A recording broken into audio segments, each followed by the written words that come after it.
We're just waiting to connect with the radio station.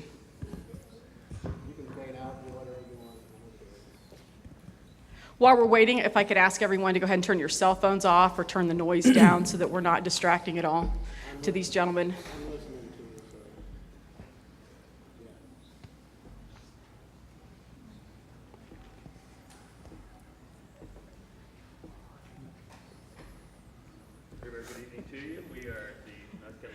Good evening, everyone, and thank you for coming to tonight's Mount Vernon News political debates.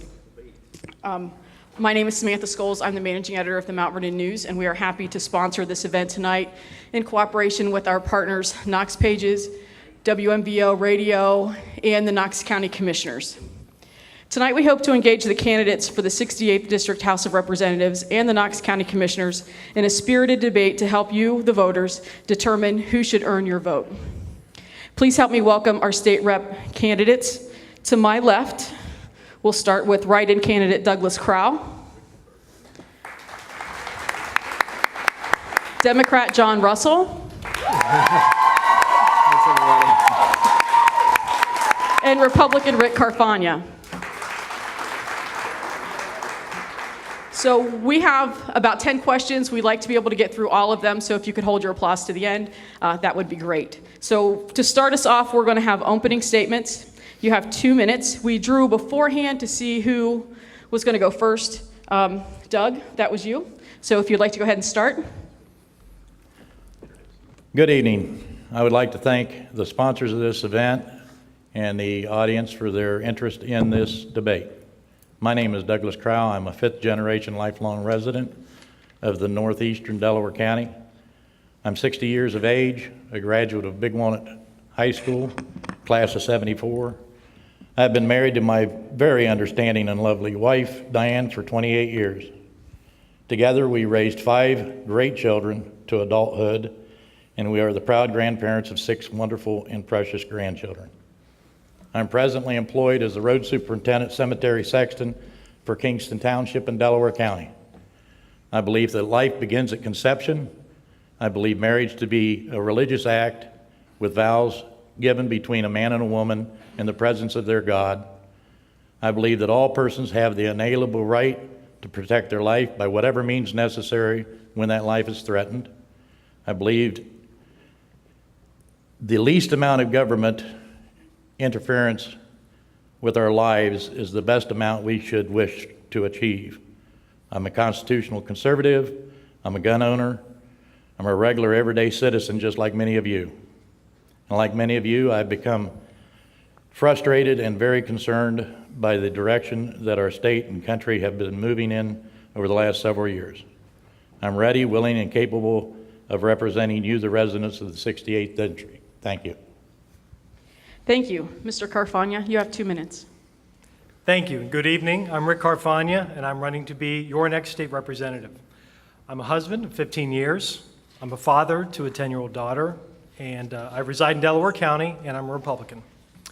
I'm running for this office because we need to have a strong champion for our region's interests down in Columbus. Knox and Delaware counties have challenges both shared and unique. Whether it's promoting area job growth, combating the opiate epidemic, or providing our school districts with the resources to educate our children, I believe that I'm the candidate that's best equipped to serve as this advocate. What I offer is the right balance of both private and public sector experience. I was raised in my family's small grocery store, doing every sort of dirty job imaginable. I know the physical and the emotional tolls that are involved with mom and pop businesses. Now, on the other hand, for the past 14 years, I've worked for a major corporation. I know what it means to work under deadlines, to be evaluated, to be held accountable, even to fear for your job. As a township trustee for nearly 7 years, I offer a strong record of local, nonpartisan governance. And having previously served as a legislative aide in the Ohio House, I fully understand the demands and the expectations of this office. My goal is simple. If I'm elected, I plan to work constructively, establish some credibility, and generate enough influence that we can then leverage to do some meaningful things here in Knox and in Delaware counties. I hope you'll give me that chance. Thank you. Thank you. Mr. Russell. Hi, thank you to the moderators for putting this on, to all of you who came to hear our ideas tonight, to my opponents on the stage. I am John Russell, and I too am running for state representative. I am a farmer and a small business owner from Galena. And I'm running in this race because I care about our chances to earn and save money, to build up our financial security. And if you elect me, that's what I'm going to work on as your state representative. I'll share a bit of my backstory. I grew up on a farm in rural Ohio. I did 11 years of 4-H. I spent a lot of time in our farm shop. Before I graduated high school, I welded together 2 machines that made diesel fuel out of cooking oil. I ran that fuel in our family's tractors and my car, which smelled like French fries. But I wrote about that story on my college applications, and it helped me get into Cornell University. That's where I earned my bachelor's degree and where I took my first job out of college. I worked for the university in the New York State Legislature advocating for programs that help farmers in our cooperative extension system. And a year into the job, I moved down to Galena to start the farm that I run today. There's something important that I want you to know. Running the small business, I learned that my job and my income depends on my customer and their chances to get ahead. And so that's why we're all connected and why we got to look out for each other. Now, another thing I learned about was the value of competition. And when I looked into this race, I found that we haven't had a competitive election for state representative in our area in the past 50 years, half a century. So I put on my walking shoes. I've been talking to voters in every corner of this district because after 50 years of the same old thing, it's time for a change this year. Thank you. Okay, we're going to start with the question portion of our event this evening. As you can see, Pam is over here, and she's keeping time for us, so we'll try to keep everybody moving along. Our first question. Oregon, California, Washington, and Vermont all have right to die or death with dignity laws. 20 states plus the District of Columbia are considering legislation, but no action is currently being taken in Ohio. What is your position on death with dignity, and would you sponsor or support such legislation, and why? And Mr. Carfagna. The short answer to that question is no. I would not support it. I'm a Roman Catholic. I do believe in the sanctity of life, both from the unborn to natural end of life. It's just something that I think provokes too many questions about where we could go from there to go down that sort of a path. I was very honored to have the endorsement of Ohio Right to Life in this race. And, when it comes to death with dignity, it's something I've experienced firsthand. My grandfather, my grandmother's here this evening, he lingered for about a year. And, it's not something that anybody wishes on anyone or themselves. But I think we need to do our best to make people comfortable at the end of life. I think it's important that we encourage people to make end-of-life decisions, such as living wills. And I think we need to do more to empower our hospices around this state because they're doing a fantastic job of providing comfort to people in their last days. Thank you. Mr. Russell? I think that the liberty of an individual is sacred, and the government should be kept out of such decisions. That's really a personal decision that is up to families and the people that are considering that, and yes, it's very tough. So I'd support it. And another thing I want to make clear is that, hot-button national issues of that nature never come up on the campaign trail. And, I've been talking to voters all across the district, and what they're worried about is the quality of education their kid's going to have, the chance they have to go to work and earn a decent living. They're worried about Siemens losing jobs up here, but I've never heard that question come up on the trail. So I'll always tell you where I stand and give you a fair answer, even on hot-button issues. But my focus in this campaign and as a state representative would be on our chances to earn a living. Thanks. Thank you. Mr. Crowell? Well, interestingly, I'm going through that right now with my mother-in-law, who's 94 years old. She is touched by Alzheimer's. And I would support legislation that if it was in place when the individual themselves could make that decision, just like DNR, I would probably support that. Any rebuttal from anyone? Thank you. Good evening. This question came from one of our Knox Pages readers. His name is James, and he says, with military members coming off of active duty, a lot of them want to perform civilian jobs, for example, CDL driver or firefighter. For many of these jobs, you're given a certificate in the Department of Defense, but these certificates don't carry over to civilian side. Example, he says, I was a military police officer and had a CDL to drive a school bus.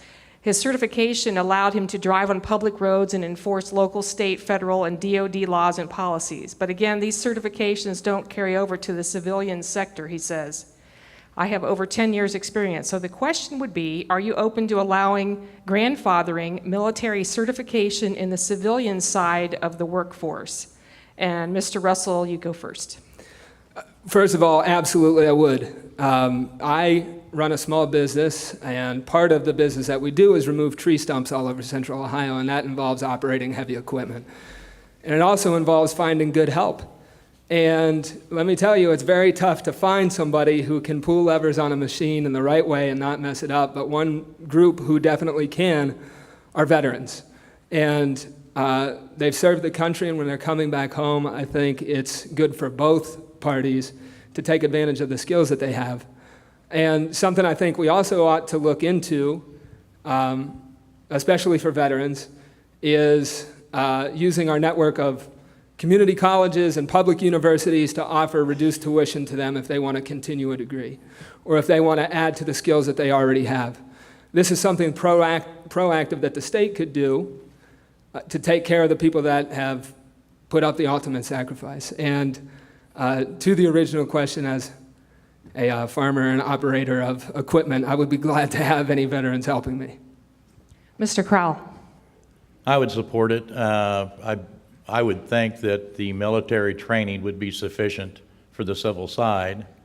I'm unaware on the CDL, since I have a CDL, that it doesn't convert over. But I would support it. And Mr. Carfagna. Just to echo the remarks made, I would gladly support it. Now, of course, I think it's got to be compatible types of uses that are going on. I mean, if they want to become a firefighter and there's specialized types of equipment that they need to be trained on, then I think that training should be held. But in terms of certifying them for CDLs, no, I support it absolutely. Thank you. Could we quiet the phone, please? To demonstrate your knowledge of the district, name 3 things from the various parts of the district that you think are problem areas, and what do you propose to make them better? And we'll start with Mr. Crow. Well, we have the 3 areas would be the extensive rapid growth in the southern section of the district, somewhat the dormancy up in this area, and I can't think of a third, but to address the rapid growth in the southern district, developers get pretty much what they want nowadays. Everybody thinks growth is good. Uncontrolled growth is just like a bonfire. It'll burn you up.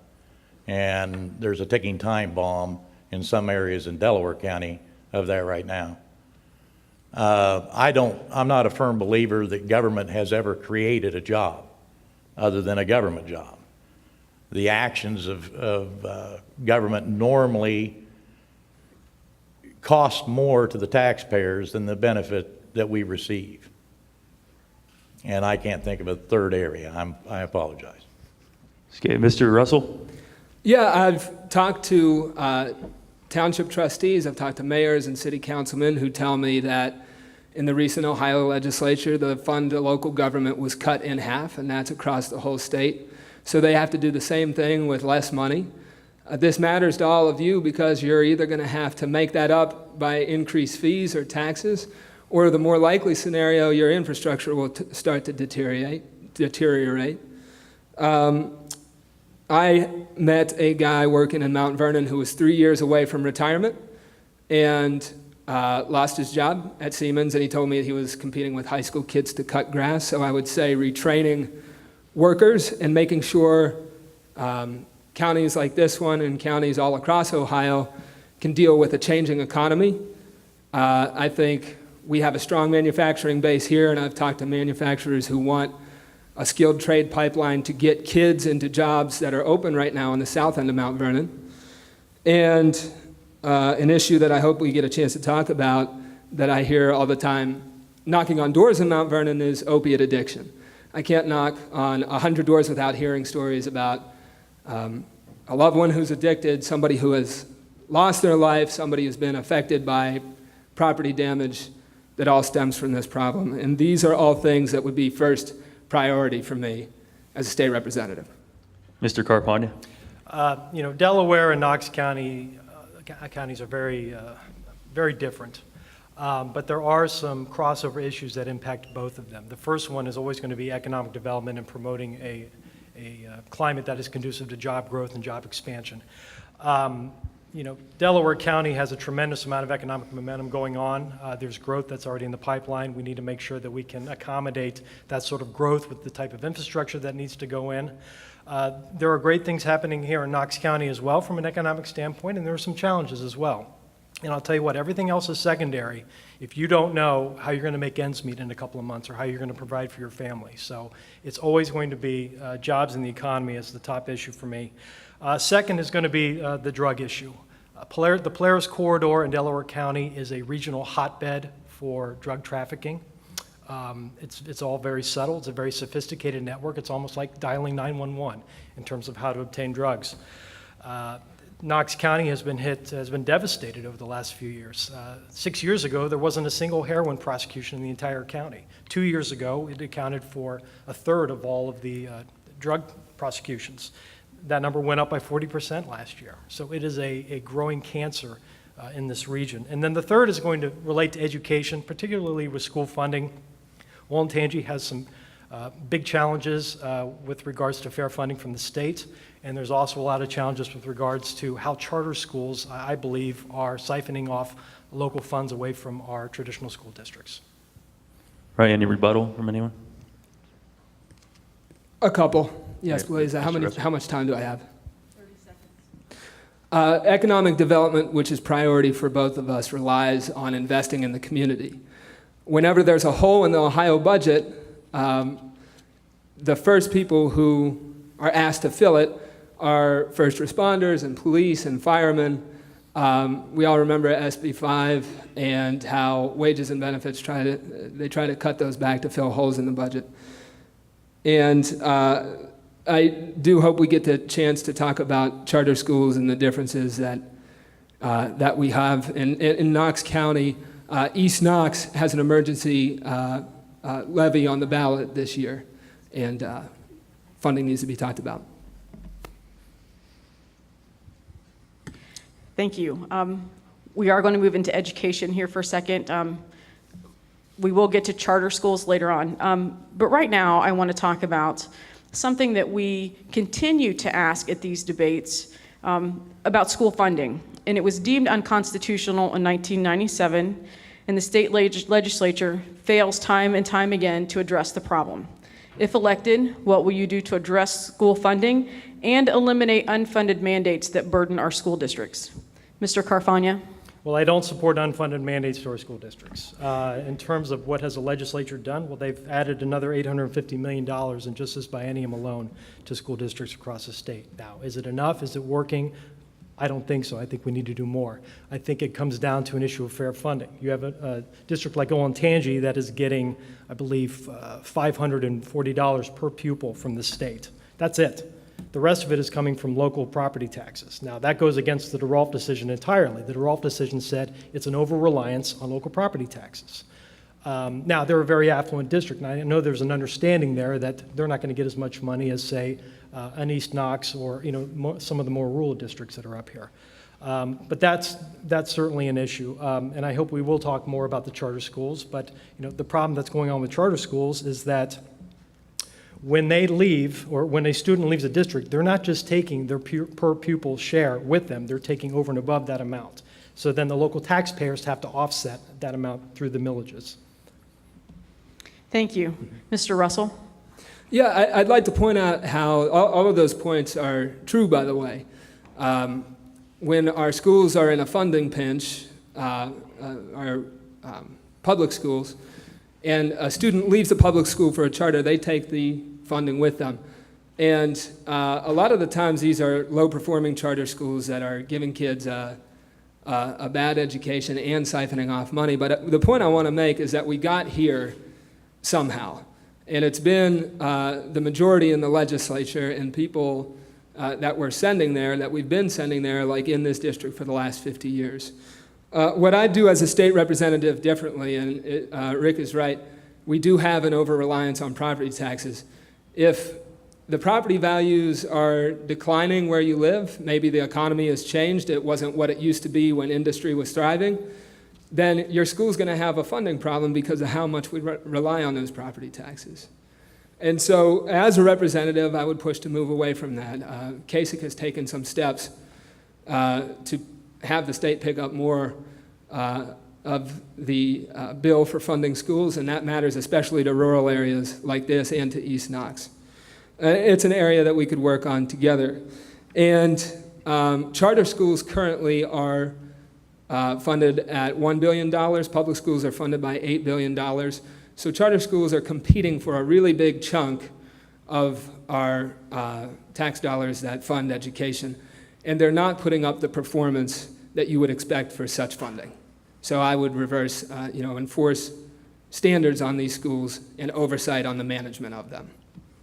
Thank you. Mr. Crowell?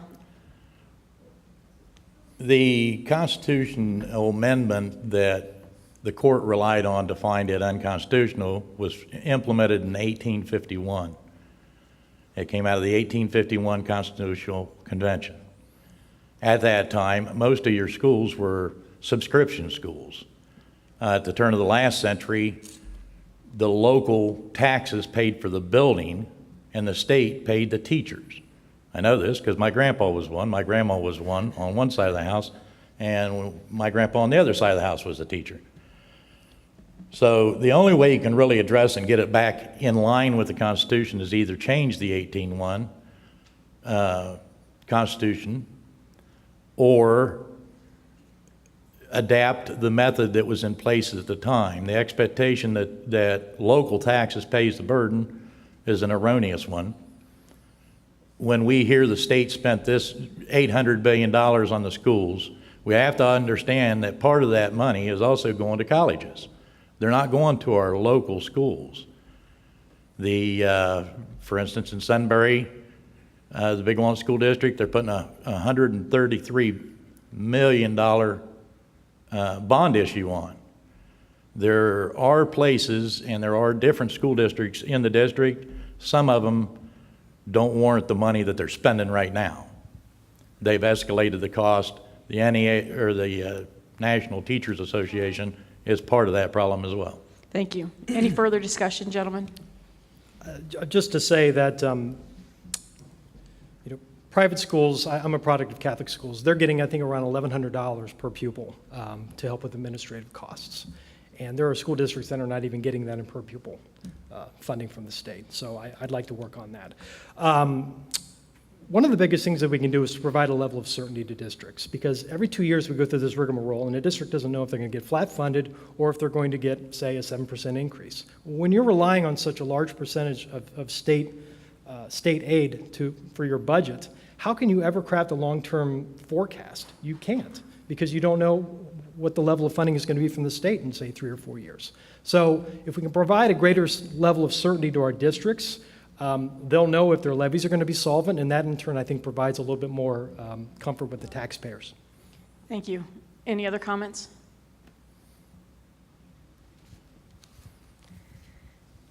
Every 10 years, state representatives here in Ohio are tasked to redraw the congressional districts for the state. What will influence your decision should you still be representative following the next census? And Mr. Russell goes first. This is a really important issue, and what would influence my decision is taking the most partisan influence out of the district drawing process as possible. And here's how this affects us all right now. State representatives draw the districts for themselves and for federal congressmen. Congress does not have a good approval rating. I'm guessing nobody here is a big Congress fan. Maybe you are, but you'd be the rarity. But 9 out of 10 congressmen are reelected despite the low approval rating. Another thing that feeds into this problem is that only in Ohio you can donate 4.5 times as much money to state representatives as you could to somebody running for president. So where this gets back into drawing the districts is that congressmen, federal level, with easy districts, donate lots and lots of money back to state representatives who draw those districts. This is the kind of situation that gives us 50 years of non-competitive elections. It's the kind of thing I'm running in this race to change. And as far as drawing the districts, we need to improve on the steps taken in Issue 1 that passed a couple of years ago and remove partisanship from the district drawing process. Mr. Carfagna. Well, no, I'm really encouraged that the Ohio General Assembly addressed this issue, at least at the state level. They came up with a very bipartisan process that's going to be in place for the next round of redistricting. It was approved by the voters of this state, and I think that's something that we can all take pride in regardless of our political party. You know, the best time to do these things, I believe, is going to be right after a census, right after the redistricting process. You know, we tried to do this back in 2008. The Democrats were rolling the dice that they were going to have control of the apportionment board. It didn't work out. The Republicans controlled the board. So, you know, after the redistricting took place, that was the best time to come up with a new strategy to recraft the process, because the further you are out from the census, nobody has a crystal ball, and they don't know which political party is going to be in power, and I think both sides have an incentive to work on something. Mr. Crowell. The major problem with the redistricting is that the parties are the ones in control. Our state was never established under a two-party system. And until you can get rid of that bias where one party fights this go-around if they've got the governorship, or the Democrats do the next go-around, really there's no legislation that's ever going to fix that problem. You can't expect, when the redistricting took place for the 68th, the population was 116,000 people. We're standing here with 3 guys on the stage. How can you say there shouldn't be 15 here? For the congressional district, it was worse than that. It was 750,000. Our representation has been dwindled by the power of the parties. And until the party structure is fixed, where we've got a candidate here that won in the primary, but he wasn't endorsed by anybody in the district. He was endorsed by the major GOP of Delaware in the city of Delaware. Knox County GOP didn't endorse him, neither did the Eastern Republican Club. But he's here, and he's here by default. We have to get back to real representation, and that will fix the redistricting issue. If I could follow up, it seems with the existing congressional district that we are in, there is no regard to geography. I mean, that's just as an observer. Do you think that that should be a consideration, or is it just going to be all party, where the party wants it to be, as opposed to where the geography is? And Mr. Russell, do you have any comment on that? Yeah, it's no secret. Our district, the 68th, actually looks like a frying pan, I think. It's got Delaware County as the handle and then Knox County as the pot. And it's like that all over the state, at the state level and the federal level too. But really, at the root of the problem is partisan influence overdrawing the districts. And that's what we have to make sure doesn't have the influence that it always has. And I don't think, though, that you can separate campaign finance from this issue either. Because a single person can write a check for $12,000 to any one of us up here. You can only write a check for $2,700 to somebody running for president. And when somebody, I mean, could any of you write a $12,000 check to your representatives? When you have that kind of money exercising influence over the people who are drawing the districts, that's how we get these things that look crazy. Okay, either of you else want to respond, Mr. Carfagna? Yeah, well, I think geography makes a lot of sense. I think trying to make it conform to county boundaries as best as possible makes sense. I wasn't around when they redrew this district. They had to carve Delaware County in half simply because of the amount of growth that we've been having. And I wonder if at the next redistricting, we're going to add 100,000 people in Delaware County between now and 2025. So it would not surprise me if the district is going to have to shift again. And I don't know if they'll be able to wholly contain it within Delaware County and have to siphon off Knox County or attach it somewhere else. I honestly don't know. But when you look at the population that's growing, at least in the southern portion of this district, it will be a factor. And just to respond to Mr. Kroll's statement, I mean, last I checked, the Delaware County Republican Party is a significant presence in the 68th district. I did get their endorsement. I was proud to have their endorsement. And at the end of the day, I had the endorsement of the voters of the 68th district, at least on the Republican side. It was a five-way primary. I understand that I had two opponents from Knox County, and the party stuck by one of their own, and I don't begrudge them that in the slightest. But the voters have spoken, and here I am. And Mr. Crowell, did you want to respond to the question about geography? Well, the districts aren't just based, I mean, you can't have them just based on geography, because there are Supreme Court decisions to have a certain number of minorities and such. Everybody has to be equally represented, per se. So it's not, you can't just say geographically. They have, and it's not 1,000% political. They have to figure in that little percent to meet the requirements of law. That's all. Okay, thank you. What is your personal mission? Other than wanting to serve the people, why do you want to be a representative, and what appeals to you? And we'll start with Mr. Carfagna. I grew up in a small family business. It's going on 80 years this fall, 4 generations. My father's here this evening, and he told us, my brothers and I, we're not going to force you into the food business. You go spread your wings and do what calls to you in life. And for me, I was the social studies geek. I was always into how a bill becomes a law and the civic process.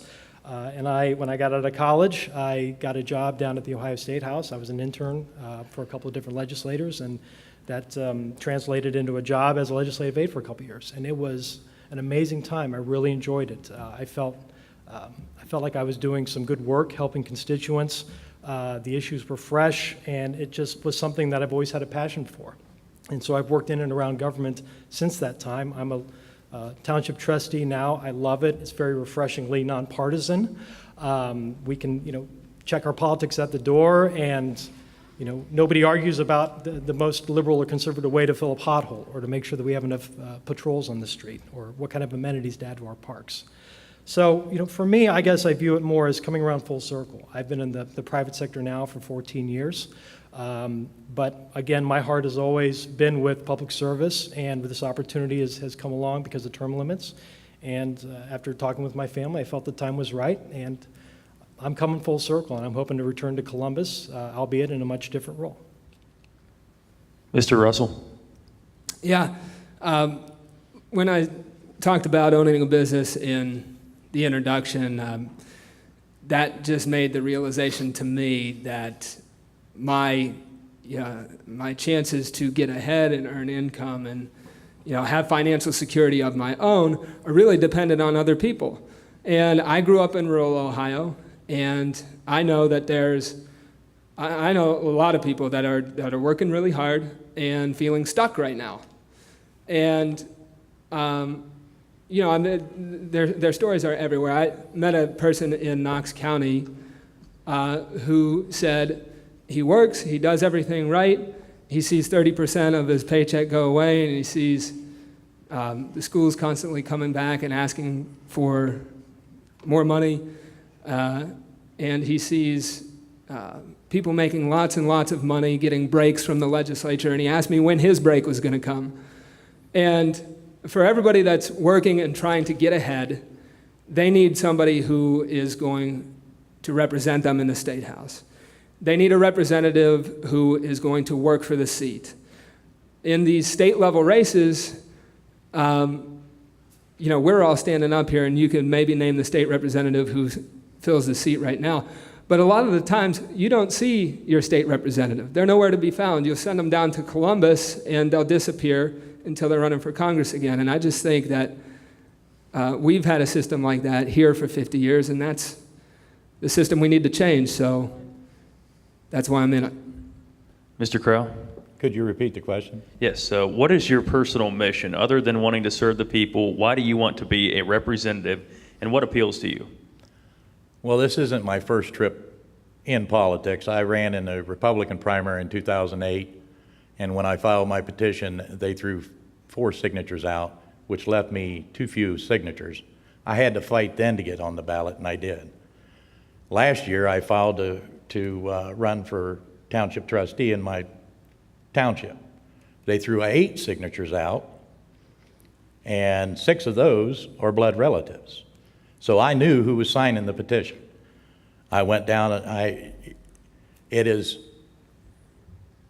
you can't have an elective process where the control is so severe by the political parties that true representation never makes it. So I filed as a candidate in order to provide the people of the district the ability to pick a non-party candidate who will go and represent them, not the Republican and not the Democrats. Any rebuttal from anyone? All right, thank you. Our current state representative once told the Mount Vernon News that if her constituents, particularly school superintendents, had an opinion or a concern about legislation, that they should contact her. If elected, is that the path that you would take, or how would you engage local leaders to form your votes on legislation? Mr. Russell. Absolutely, and of the thousands of doors that I've been to, I put my cell phone number right on my card. I would put that everywhere. I think you should be engaged with your state representatives, and you should be able to call them up and get an answer from them. And you mentioned the current representative, which is funny. I was knocking on doors in Fredericktown one day, and I couldn't find a house. And there was a guy mowing his lawn, and I went over there and I talked to him. I said, "Hey, where's this house?" And he said, "You running for state representative?" I said, "Yeah." He said, "I'm Margaret Ann Rule's brother." I met her brother, right? And I was knocking on doors in Mount Vernon the other day, and someone comes to the door, and it was her cousin. And I told them they don't have to tell anybody if they vote for me. But the point is, I would be accessible as a representative. As I have in the campaign. I would keep my number out there. I'd hold regular office hours so you can actually interact with your state representatives. I would keep my nose on the grindstone and do work in the State House, but also be seen in every corner of the district. Mr. Carfagna. I happen to think that this is one of my strongest assets in terms of running for this office. I'm already an elected official. I'm a township trustee. I have great relationships throughout Delaware County with the surrounding local jurisdictions, with leaders at the county level, all 3 commissioners, our county administrator, our congressman, Pat Teaberry. I'm trying to work on building relationships up here in Knox County. I've been meeting with local officials. I've met with many of the county officials, trying to develop some rapport, because it's important. You've got to have some kind of synchronization between the different layers of government to get things done. And I think that having those relationships in place already and having that familiarity and to be able to pick up the phone and call a county commissioner or to talk to a mayor or talk to a township trustee, I think that's going to make a world of difference. Mr. Crow. If elected, they won't have to worry about calling me. I'll be there. I plan on being at every township meeting, every council meeting, and I'll visit the superintendents of school districts, every district, at least once every 90 days. Margaret did come to township meetings, but I haven't seen Margaret at our township meeting for a year and a half, 2 years. The first year they created the district, she came and introduced herself. I believe she was there twice in that year, but I haven't seen her since. But I will be available. They won't have to come looking for me, though. That's all. Any further discussion? I have a slightly different opinion. I think Margaret Ann Rule has done a really great job of being visible, at least throughout Delaware County. She's been to a handful of Genoa Township meetings. She's had office hours in our community. I've been to a number of just obscure organizational meetings, and she's there. And I really got to hand it to her after the redistricting took place. She was everywhere in Delaware County. And so she's been very accessible, and she's not focused on being visible or making the headlines. You can respond if you're going to talk about what you're going to do, not what about Margaret Ann has done. No, I was going to respond to say what I had said. I didn't say that she hadn't been at the township meetings, and I didn't say Okay. that she did a bad job. Okay. All right. Thank you. Okay, well, this next question is kind of a follow-up to that. Whoever wins this race will not be from Knox County. How will you make sure Knox County is well represented in Columbus? And what kinds of communication do you plan with constituents here in Knox County? And Mr. Crowell, you go first. I've already said that I would meet the elected officials and the superintendents of the schools. Margaret had a really good idea having the meetings at Genoa Township. The problem with that is that that's only one township. I understand she also met in Sunbury. But I plan on making it very easy for constituents to contact me or meet with me. I don't plan on being in Columbus other than to vote. That's it. Mr. Carfagna? I've been trying my best over the last, it's been over a year now that I've been campaigning. I started this campaign back in July of 2013.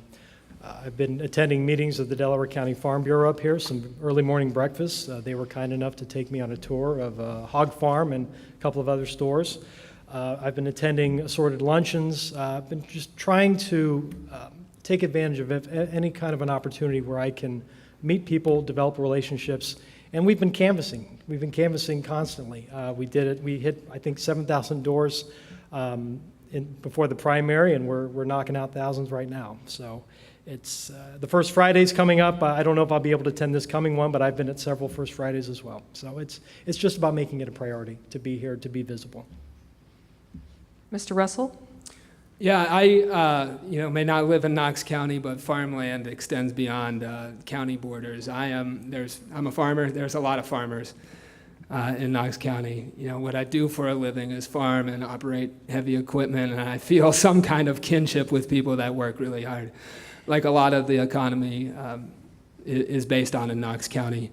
And, in the campaign, we have been in every corner of the district, and we've hit 8,000 doors so far, and I've been through Danville, and I've been through Fredericktown, and I've been in Mount Vernon 3 times. I've been enough places to meet Margaret Ann Rule's family, at least half of it. Margaret Ann Rule says she likes me, and I like her too.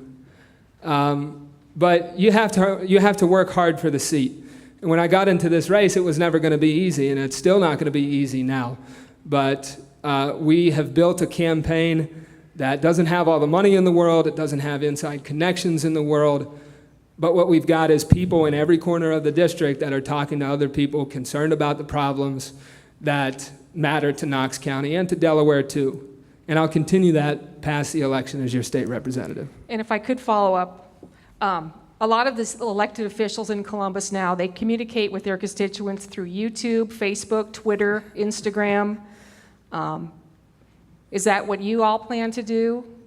Or are you going to be more, as you talked about, kind of go to township meetings, meet with elected officials, that kind of thing? Mr. Crowell? I can use Facebook and YouTube as well. I'm familiar with both. And yeah, I would use that. Like I said, I will be easily attainable. Okay. Mr. Carfagna? I don't tweet. I am on Facebook. I do use Facebook and email quite frequently. But, there's really no substitute for face-to-face contact. I've attended a handful of meetings up at the Fredericktown Area Development Commission. And, there's just no substitute. Sometimes you just need to be there. Even if you're not necessarily contributing or speaking, I think you need to be there to listen and to kind of get a read of the room and hear what the issues are firsthand. Mr. Russell? I have a Twitter. You would think they're laughing because I sent My first tweet in the past 4 years, 3 weeks ago. I don't know if people want to listen to my social media accounts. I will maintain them. But what I do as a state representative is focus on meeting people where they are and listening to the problems that they want to solve, just like we've been doing at all of these doors that we've knocked over the past year.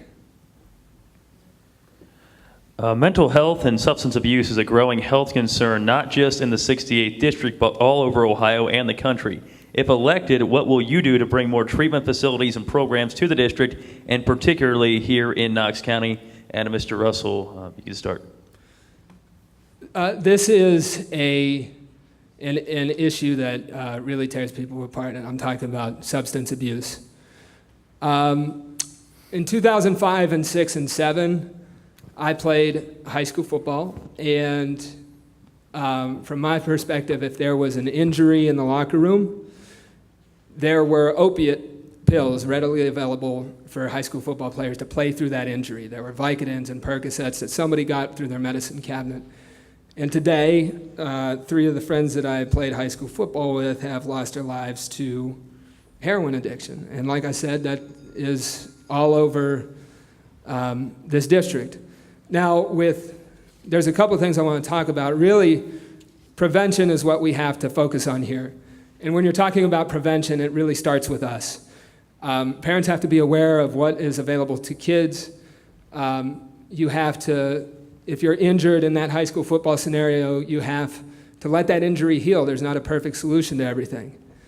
And doctors have to prescribe less opiate pills when you have acute pain, like getting a wisdom tooth removed. You don't need 30 pills. As a treatment aspect goes, I respect what Republicans are doing down in Kenton County, Kentucky.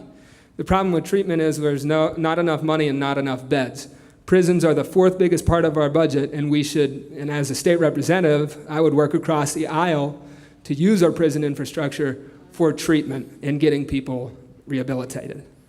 Mr. Carpagna? One of the issues that was very near and dear to me when I worked in the legislature was mental illness. We had a bill, my boss had a bill that would allow for parity for insurance to cover treatment for mental illness at the same levels of physical illness. It was something that became a law after we had both left, but I was very proud to have been able to work with folks on that one. A lot of times people abuse drugs and alcohol because they're self-medicating. They're masking greater problems with mental illness.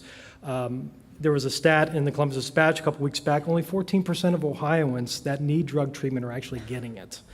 We need to empower some treatment options and providers in the area. New Vision over at Knox Community Hospital, the Freedom Center just down the street. And let's talk a little bit about Ryan Hall. I've been watching from afar the efforts to convert the vacant Ryan Hall into a facility for treatment and recovering housing. This is a vacant state asset. And Second Chances of Ohio, Central Ohio is working to bring this to fruition. I'd love to work with them as a state rep to overcome any barriers towards that.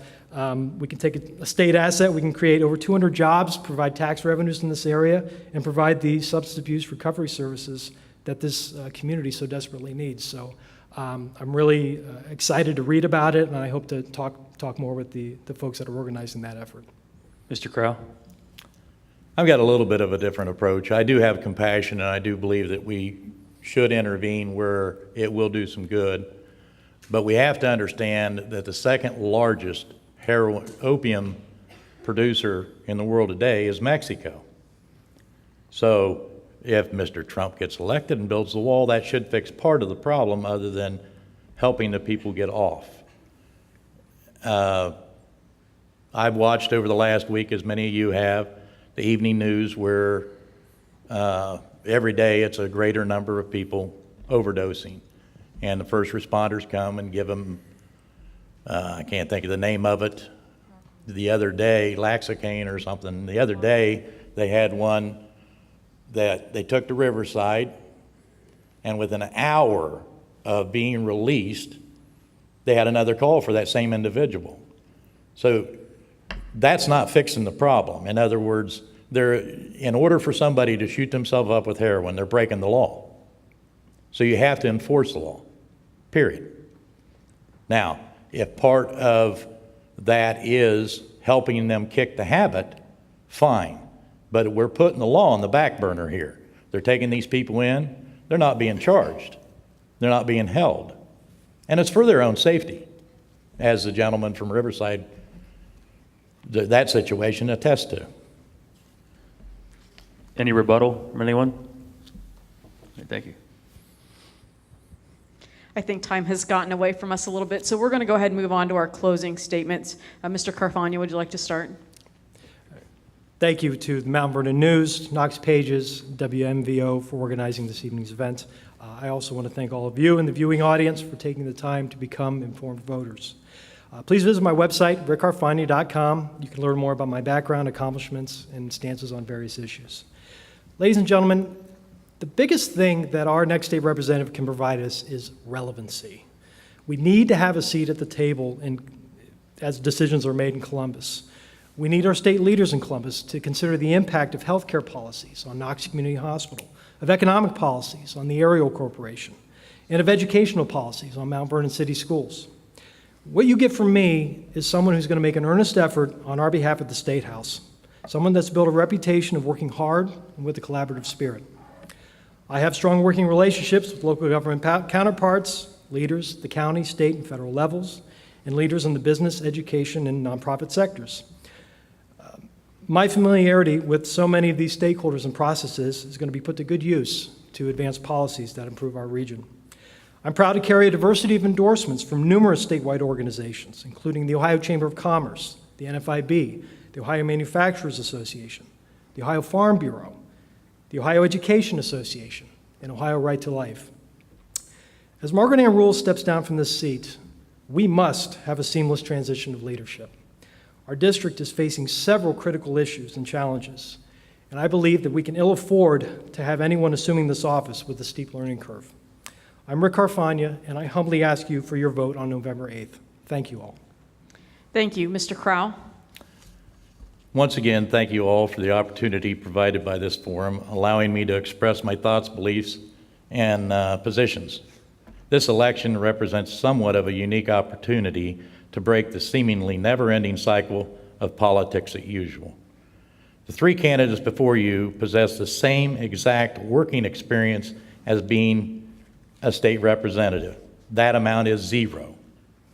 Working in a state rep's office does not equate to work experience of being a state rep.